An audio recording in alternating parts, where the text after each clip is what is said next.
All entrepreneurs entering the den believe they have what it takes to entice the dragons and secure an investment.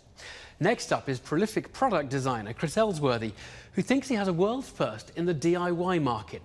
But will offering just 5% of his company be enough to tempt the dragons?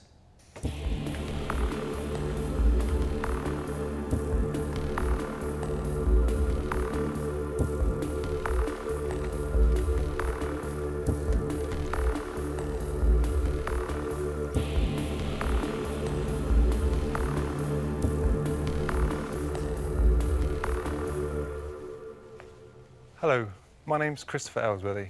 I'm inventor, MD and designer for CEL Enterprise. I would like to ask you for £150,000 in return for 5% of my business. The POWER8 workshop is an innovative 4-piece cordless power tool set with a unique ability to transform each of its handheld tools into their benchtop equivalents. For example, the drill can be used by itself or transforms with the case into a drill press by simply placing this separate spirit level into the back of the case, connecting the drill here.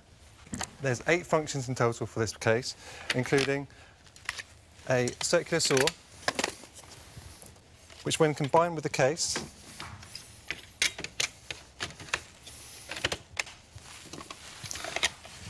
becomes a table saw.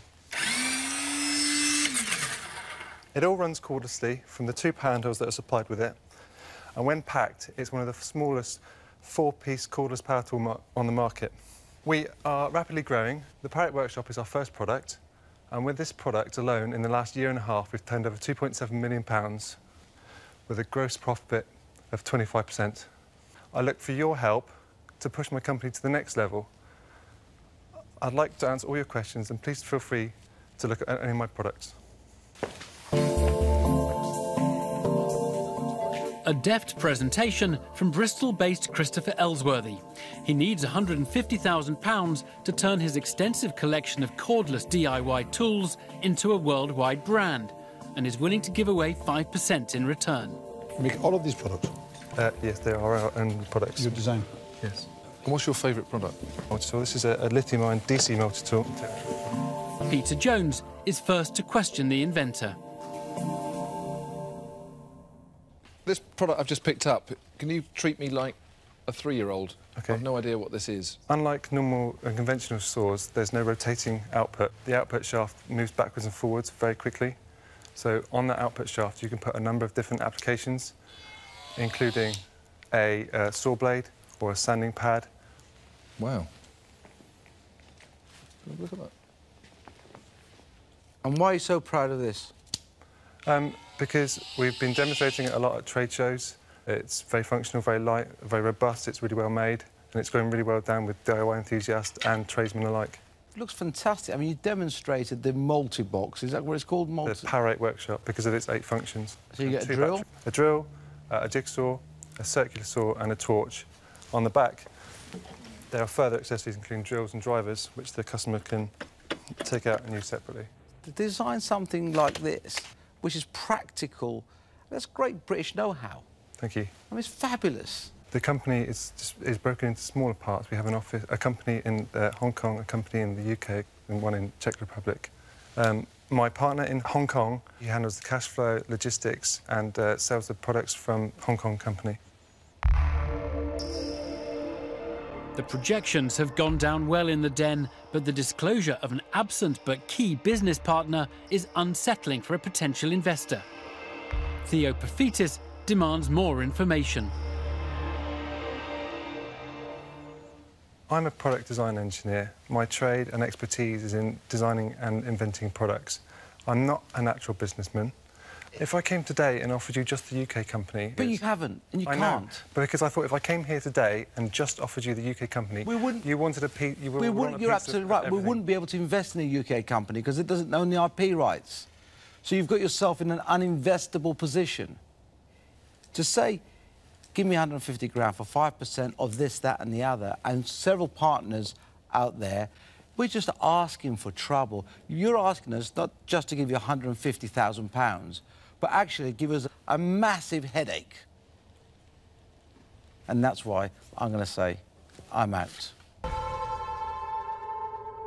You are very puzzling. You start off, it's very impressive, you've got really good product there, and when you're demonstrating the product, you're very impressive. However, you've got an incredibly complex structure. You must, before you go to bed at night, think, who owns what? What shareholder am I? I question why it is so blinking complex. And for that reason, I'm out. Thank you for your time, Deborah. I thought you did a fantastic presentation. You came in, it was sharp, eloquent, bingo, I got it. And I thought that that box was amazing, really good. So in a way, I think you almost got a deal when you finished your pitch. Ever since that point, it seems to have gone downhill. And for those reasons, I'm out. Thank you for your time. Pleasure, Chris.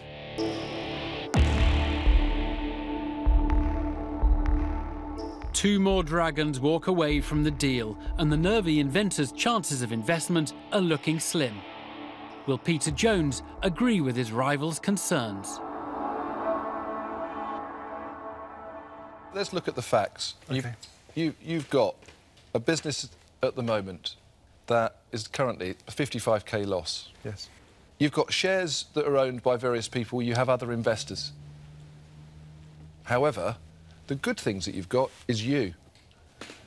You're the real value here, and the products that you've created to date, absolutely some of the best products I've ever seen come into the den. Thank you very much. I think you are a product genius. Thank you. Will the BVI company make £450,000 net profit? Is that Yes, right? it will. I'm going to presuppose certain things, and I'm going to make you directly an offer. Okay.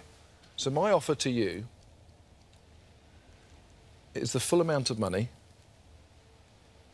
for 40% of the holding company. I want all of the rights to the product transferred into the holding company.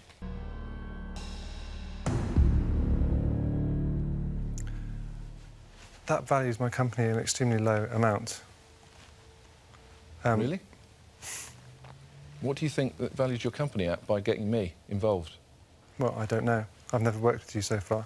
So, for your 40%, what resources will you put towards the company to drive it forward? You've got a lot to sort out in terms of where these products can be sold. To make profit, you need sales. To get sales, you need me. I'm not prepared to give away 40% of my company.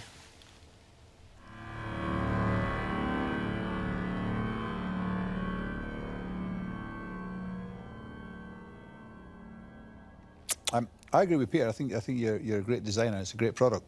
Thank you.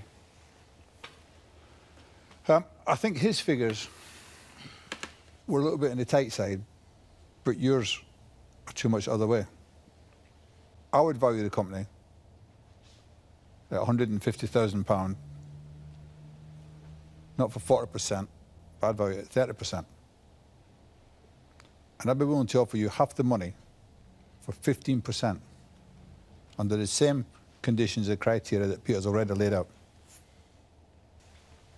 I still think that's extremely undervaluing my company.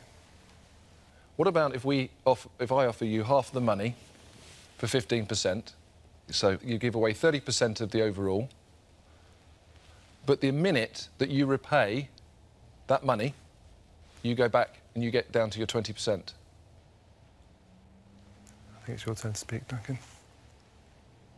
It's a great deal.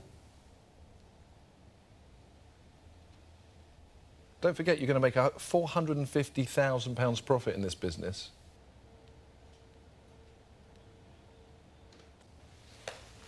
It's a deal. A deal? A deal. Thank you very much. Thank you very much. It was a tense negotiation, but Christopher has done it. He walks away with a plan to simplify his company and with two new multi-millionaire business partners.